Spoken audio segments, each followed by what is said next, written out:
বাংলাদেশ সহ 4টি দেশে লেভেল 2 ভ্রমণ সতর্কতা জারি করেছে যুক্তরাষ্ট্রের রোগ নিয়ন্ত্রণ ও প্রতিরোধ কেন্দ্র সিডিসি। কার্যকর কোনো চিকিৎসা না থাকা মশাবাহিত রোগের প্রাদুর্ভাবের কারণে এই নির্দেশনা বলে জানিয়েছে সংস্থাটি।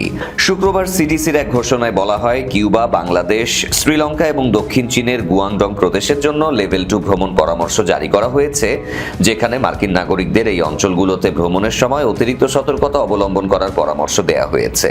মার্কিন সংবাদ মাধ্যম ফক্স নিউজের এক প্রতিবেদনে বলা হয়েছে, মার্কিন স্বাস্থ্য কর্মকর্তারা মূলত উষ্ণমণ্ডলীয় এসব দেশে বর্তমানে মশাবাহিত রোগ চিকুনগুনিয়ার প্রাদুর্ভাব নিয়ে সতর্ক করেছেন, যারা কার্যকর কোনো চিকিৎসা দেয়া হচ্ছে না। স্বাস্থ্য কর্মকর্তারা বলছেন, চিকুনগুনিয়ার কোনো চিকিৎসা না থাকলেও রোগটি টিকা প্রতিরোধযোগ্য। যেসব এলাকায় এর প্রাদুর্ভাব দেখা দিয়েছে এবং সেখানে কারো ভ্রমণের পরিকল্পনা আছে, সেখানে ভ্রমণকারীদের টিকা নেয়ার পরামর্শ দেয়া হয়েছে।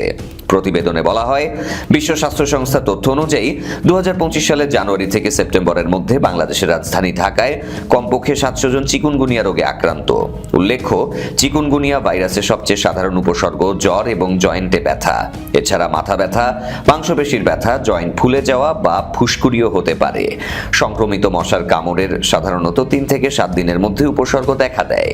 তবে বেশিরভাগ মানুষ এক সপ্তাহের মধ্যে সেরে ওঠেন। গত 3 অক্টোবর WHO বিজ্ঞপ্তি অনুসারে 2025 সালের জানুয়ারি থেকে সেপ্টেম্বর পর্যন্ত বিশ্বব্যাপী 4,45,000 সন্দেহভাজন এবং নিশ্চিত চিকুনগুনিয়ার রোগী হাসপাতালে চিকিৎসা নিয়েছেন এবং তাদের মধ্যে 155 জন মারা গেছেন।